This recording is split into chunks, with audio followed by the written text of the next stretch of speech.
Баршаңызға сәлем достар, менің каналыма қош келдіңіздер. Бүгін сіздермен бірге 3 заттан жасалатын оп-оңай және дәмі өте ерекше мужской каприз деген салаттың жасалу жолымен бөлісетін боламын. Бұл салаттың дәмі өте ерекше және қонақтың алдына қоюға өте әдемі. Бізге салатқа керек заттарды асып және теркінің кішкентай көзінен өткізіп ұсақтап турап аламыз.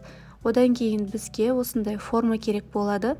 Менде форма болмағасын осындай ыдыстың түпін кесіп алып, өзіме домалақ форма жасап алдым. Одан кейін бізге тұз және майонез керек болады. Майонезін мен бас жағын ұшын, яғни әдемілеп өзіме узор жасауға кесіп алдым. Сіздер салафанға салып ұшын кесіп алсаңыздар да болады. Одан кейін салатымызды жинаймыз. Видеода барлығы анық көрсетілген. Бірінші тауығымызды, одан кейін тұзымызды, майонезімізді, одан кейін жаңағы жұмыртқамызды қайтадан майонезмен тұзымызды салып отырып, ең соңында сырымызды саламыз.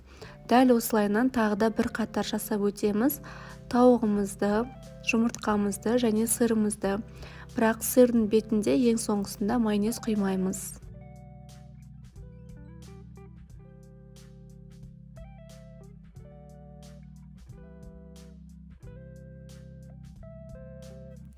Салатымызды жинап болғаннан кейін форманы алмай тұрып, ең алдымен тәрелкенің бетін сүртіп алыңыздар.